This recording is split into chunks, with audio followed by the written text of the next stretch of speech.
Hello दोस्तों, welcome back. क्या माँ बाप का प्यार अपने बच्चों को मौत के मुंह से वापस खींच के ले आ सकता है? मूवी इमोशनल भी है और रोंगटे खड़े कर देने वाली भी, तो एक्सप्लेनेशन को एंड तक देखना। 14 साल की सोमी पे रूम के अंदर एग्जॉर्सिज्म किया जा रहा है। सोमी की माँ केयुंग और छोटा भाई रोशु डरे हुए बाहर बैठे हैं, तो सोमी के डैडी चैन डिप्रेशन की हालत में ये सब खत्म होने का इंतजार कर रहे हैं। अंदर से सोमी के चिल्लाने की आवाज उनके दिल को चीर रही है। न रहते हुए चैन हथौड़े से दरवाजे का लॉक तोड़ देता है और यहाँ अंदर एग्जॉर्सिज्म खत्म होता है। फादर होशिन बताता है कि एग्जॉर्सिज्म सक्सेसफुल हुआ है। सोमी आंखें खोलती है और चैन से कहती है, मैं ठीक हूँ पापा।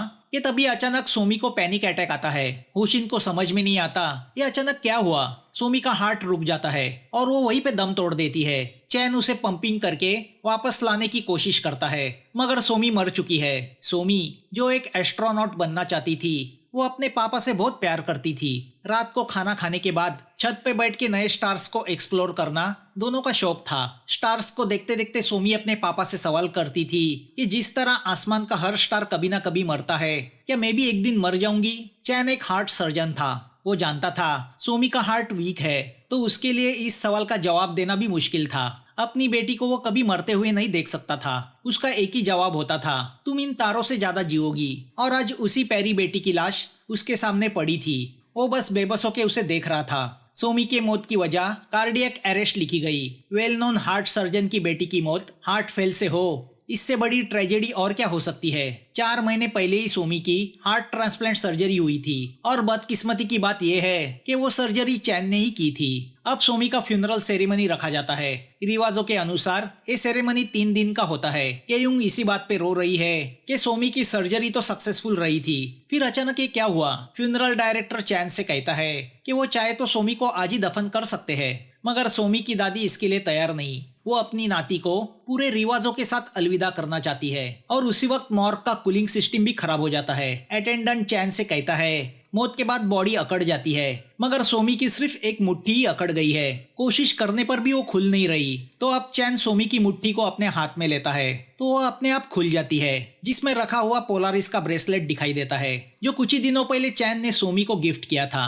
वो देख के चैन इमोशनल होता है। चैन अटेंडेंट से कहता है कि वो सोमी की बॉडी को फ्रीजर में ना रखे, सोमी को ठंड पसंद नहीं। चैन के हॉस्पिटल के कलीग कॉन्डोलेंस देने फ्यूनरल हॉल में आते हैं, जिसमें डॉक्टर जेसॉक भी है। चैन के कलीग आपस में बातें करते हुए चैन को यही ताना देते हैं कि अपनी बेटी का ऑपरेशन सक्सेसफुल नहीं कर पाया। काहे का वेल नोन डॉक्टर। सर्जरी के कुछ दिन पहले चैन ने सोमी से कहा था, मैं तुम्हारा पोलारिस हूँ, यानी ध्रुव तारा, तो अगर कभी तुम राह भटकोगी तो मेरे बारे में सोचना, मैं तुम्हें भटकने नहीं दूंगा। सोमी ने पूछा था अगर मैं ऑपरेशन के बाद जागी ही नहीं तो? उस पर चैन ने उससे कहा था, मेरी एक भी सर्जरी फेल नहीं गई और तुम तो मेरी बेटी हो। चैन को वो बात याद आती है क्योंकि सर्जरी के बाद ही सोमी की हालत बिगड़ती गई थी। चैन के कलीग का मानना था कि सोमी पजेस हुई थी। सोमी को डॉक्टर की नहीं, शामन की जरूरत थी। यहाँ चर्च के रेक्टरी में फादर होशिन अपने जख्मों पे पट्टी बांध रहा होता है, जो उसे एग्जॉर्सिज्म के दरमियान हुए थे। वो सोमी के एग्जॉर्सिज्म का वीडियो देखता है। वो जानना चाहता है उसका एग्जॉर्सिज्म फेल क्यों गया। होशिन ने सोमी पे कब्जा किए डिमन को उसका नाम पूछा था, तो उसने बैरियल कहा था और उसके साथ उसने कहा था माय एडिनी। रशियन में इसका मतलब होता है हम एक है। तभी होशिन को उसके आसपास किसी आत्मा का एहसास होता है। यहाँ हॉल में कॉन्डोलेंस देने सोमी के स्कूल की दोस्त आती है।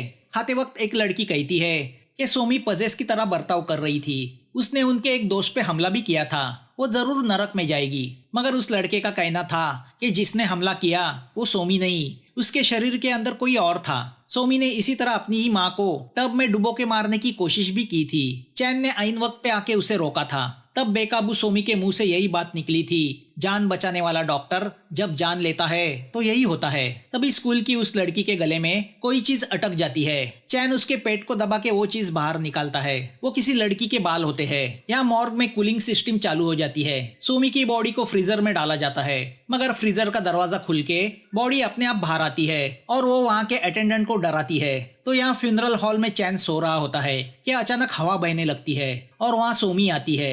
चैन को विश्वास नहीं होता कि उसकी बेटी मौत से उठ के वापस आई है, मगर वो ब्लैंकेट लेके जैसे ही उसके करीब जाने की कोशिश करता है वो पीछे हटने लगती है। आंखों में आंसू लिए वो सिर्फ पापा कहते रह जाती है। अब चैन जैसे ही उस पे ब्लैंकेट डालने जाता है सोमी के शरीर से काला खून बाहर आने लगता है। देखते देखते सोमी में डीमन आ जाता है कि चैन की आंखें खुल जाती है। हाँ, वो चैन का सपना होता है। एक पल वो समझ नहीं पाता वो सपना था या सच। अब वो मॉर्ग में आता है और अटेंडेंट पे गुस्सा होके उससे कहता है, मैंने कहा था ना मेरी बेटी को फ्रीजर में मत रखो। अब चैन जबरदस्ती सोमी की डेड बॉडी को फ्रीजर से बाहर निकालता है और उसका हाथ हाथ में लेके वहीं पे सो जाता है। फ्यूनरल का दूसरा दिन शुरू होता है। यहाँ चर्च में फादर आपस में बातें करते हैं कि जो प्रीस्ट कभी खुद पजेस था उस पे एग्जॉर्सिज्म का काम सौंपना कितना सही था। वो लोग होशिन के बारे में बात कर रहे होते हैं। यहाँ पता चलता है कि होशिन जब मिलिट्री में था तब उसे रशियन वॉर के दरमियान एक डीमन ने पजेस किया था जिसमें उसके जिगरी दोस्त माइकल की जान गई और यही वजह थी कि होशिन प्रीस्ट बना था। होशिन फादर एंथनी से कहता है सोमी के एग्जॉर्सिज्म के वक्त उसके अंदर के शैतान ने कहा था माय एडिनी। वो सुन के फादर के चेहरे का रंग उड़ जाता है। होशिन कहता है एग्जॉर्सिज्म कामयाब हुआ था मगर पता नहीं अचानक क्या हुआ। फादर डरते हुए कहते हैं कि अब उन्हें वेटिकन से किसी को बुलाना होगा क्योंकि इस डीमन का मुकाबला होशिन कर नहीं सकता। होशिन कहता है उस डीमन का नाम बैरियल है। इंसान की मौत के बाद भी डीमन डेड बॉडी में कैसे रह सकता है। फादर होशिन से मिन्नतें करते हैं कि डीमन का पीछा करना हमारा मिशन नहीं, पजेस किए हुए इंसान को डीमन से छुटकारा दिलाना ये हमारा काम है। होशिन कहता है जिस तरह मेरा दोस्त माइकल मरा था उसी तरह सोमी की हालत हुई थी। वो एक ही डीमन है, कुछ भी हो जाए मैं उसे फिर से नरक भेज दूंगा। यहाँ हॉस्पिटल में सोमी के फ्यूनरल की तैयारी शुरू होती है। दूर बैठा चैन अपनी मासूम बेटी के चेहरे को बस एकटक देख रहा है। फैमिली को आखिरी दर्शन के लिए रूम में बुलाया जाता है। तभी चैन को पापा कहती हुई सोमी की आवाज सुनाई पड़ती है। वो सोमी को देखता है तो वह आंखें खोलती है। वो देख के चैन की आशाएं जाग जाती है कि उसकी लड़की अभी जिंदा है। वो सोमी को जगाने की कोशिश करता है। सोमी की आंखों से बहते आंसू उसे यकीन दिलाते हैं कि सोमी अभी जिंदा है। यहाँ चर्च में होशिन होली बुक्स पढ़ के बैरियल डीमन के बारे में जानने की कोशिश करने लगता है। कई सालों पहले नाजरेत ने जुड़वा बच्चों को जन्म दिया। पहले का नाम बैरियल रखा गया मगर दूसरे का कोई नाम नहीं रखा गया। उसी बच्चे के शरीर में डीमन का पुनर्जन्म हुआ जो शहर भर के लोगों के दिल को खा गया। उसकी ये हत्याएं चलती रही जिसे देख के एक प्रीस्ट ने उस बेनाम बच्चे की आत्मा को उसके जुड़वा भाई बैरियल के दिल में बंद कर दिया जिससे वो डीमन अपनी शक्तियां फिर कभी इस्तेमाल ना कर सके। मगर इससे बैरियल का दिल दूषित हुआ। यहाँ मॉर्ग में सोमी के मुंह से एक बड़ा कीड़ा बाहर निकलता है जो डीमन की निशानी है, जो उड़ते हुए फ्यूनरल हॉल में चला जाता है जहाँ फादर एंथनी सोमी की आत्मा की शांति के लिए प्रेयर कर रहे हैं। कीड़े को देख के वो डर जाते हैं और फैसला करते हैं कि सोमी की बॉडी को अब जल्द से जल्द दफनाना होगा। देखते देखते बहुत सारे कीड़े जमा हो जाते हैं। फादर अपनी प्रेयर जारी रखते हैं। यहाँ चैन पे पागलपन सवार है कि उसकी बेटी अभी जिंदा है। वो जबरदस्ती सोमी की बॉडी को उठा के ऑपरेशन थिएटर की तरफ भागता है और उसे डेफिब्रिलेटर से शॉक देके उसके हार्ट को शुरू करने की कोशिश करता है। तो यहाँ हॉल में डीमन फादर एंथनी को पजेस करता है। फादर अपना सर पटकने लगते हैं। सब शॉक होके वो वाकया देखते रह जाते हैं। यहाँ ऑपरेशन थिएटर में कई कोशिशों के बाद भी सोमी पे शॉक का कुछ असर नहीं होता तो हॉस्पिटल का स्टाफ आके चैन को पकड़ के लेके जाता है। यहाँ जख्मी फादर को हॉस्पिटल ले जाया जाता है तो वहीं पे आ रहा होशिन उन्हें देखता है। वो होशिन से कहते हैं कि जाओ और डीमन को बताओ वो इंसान को हरा नहीं सकते। तो फादर के अंदर का डीमन होशिन से कहता है तुम मुझसे कभी मुकाबला नहीं कर सकते।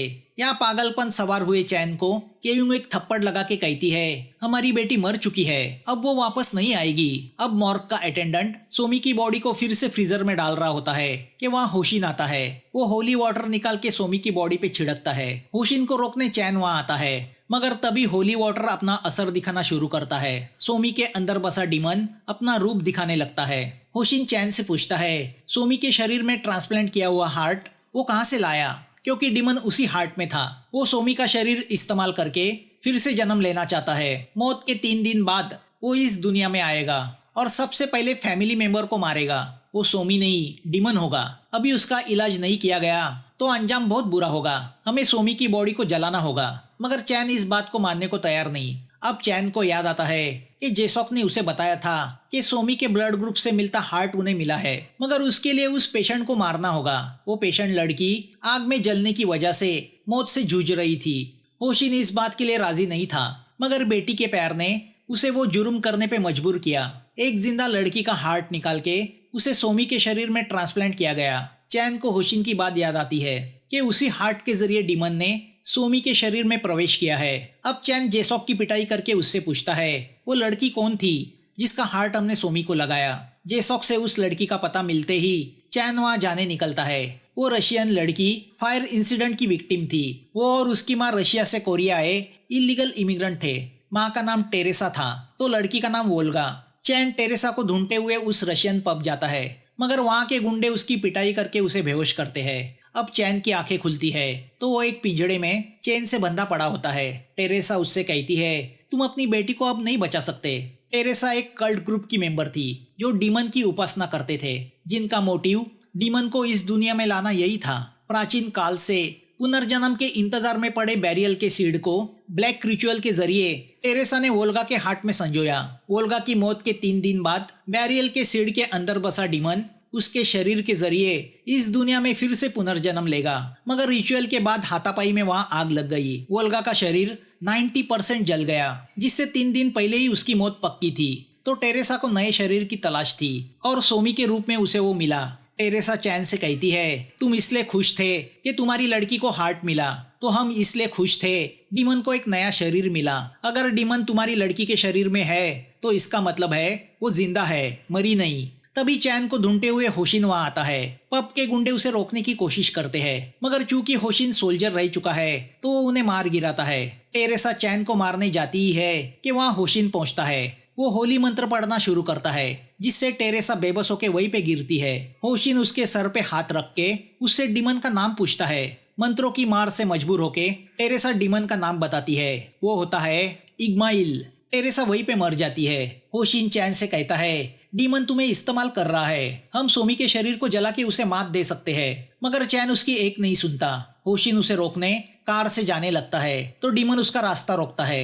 वो उसके दोस्त माइकल का रूप लेके आया है। उस वक्त माइकल ने होशिन को पजेस किए हुए डीमन को अपने शरीर में लाके होशिन को बचाया था। उसी गिल्ट का एहसास होशिन को सताने लगता है, मगर होशिन अपने आप पे कंट्रोल पाके वहां से निकलता है। अब फ्यूनरल का आखिरी दिन यानी तीसरा दिन आता है। आज सोमी को दफनाया जाएगा। सब फेयरवेल के लिए दुखी होके खड़े हैं, मगर चैन को कोई पता नहीं। सोमी को अब कॉफिन में डाल के ग्रेवयार्ड की तरफ ले जाने लगते हैं कि अचानक कुछ जोरों की चीज उस कॉफिन पे आके धमकती है। 6 लोगों की कोशिशों के बावजूद कॉफिन को ऊपर उठाना मुश्किल हो जाता है कि तभी चैन वहां पहुंचता है। कॉफिन पे खड़ा डीमन हमें दिखाई देता है। चैन कॉफिन को तोड़ के सोमी की बॉडी को बाहर निकालता है और हॉस्पिटल के बेसमेंट में ले जाने लगता है। सिक्योरिटी वाले उसे रोकते हैं कि तभी होशिन वहां पहुंचता है। वो सोमी की आंखों को होली स्कार्फ से ढक के होली मंत्र पढ़ना शुरू करता है कि तभी सोमी की डेड बॉडी हवा में ऊपर उठती है। डीमन उसे कंट्रोल कर रहा है। होशिन अपना मंत्रों का पठन जारी रखता है। सब लोग हैरान होकर देखते रह जाते हैं कि अचानक सोमी की बॉडी गायब होती है। चैन अपने दिमाग को फोकस करके सोमी की आत्मा को पढ़ने की कोशिश करता है। उसने सोमी से कहा था, हमारा दिमाग पोलारिस की तरह है जो हमें एक दूसरे की तरफ जाने की राह दिखाएगा। उसी को फॉलो करते हुए वो हॉस्पिटल की जनरेटर रूम में पहुंचता है। सोमी की आत्मा उससे कहती है, अब मैं ज्यादा देर अपने आप को रोक के रख नहीं सकती। पापा मुझे माफ कीजिए, मुझे हेवन में जाने दीजिए। अब चैन सोमी के पैरों के निशानों को फॉलो करते हुए एक दरवाजे तक आता है जहाँ जमीन पे बहुत सारे कीड़े पड़े हुए हैं। वो अंदर जाता है तो उसे वहाँ सोमी की बॉडी दिखाई देती है जिसे कीड़ों ने कवर किया है। चैन सोमी को जैसे ही छूता है डीमन उसे दूर फेंक देता है कि तभी वहाँ पे होशिन आता है। चैन होशिन से कहता है, सोमी की आत्मा ने सिर्फ मेरे लिए अपने आप को रुका के रखा है, वक्त बहुत कम है। होशिन को सोमी की बातें याद आती है, मुझे बचाओ, हेल्प मी। चैन होशिन से कहता है, तुम प्रीस्ट हो तो मेरी बेटी को बचाओ। होशिन कहता है कि अगर सोमी की आत्मा अभी तक रुकी हुई है तो हम उसे बचाने की कोशिश करेंगे।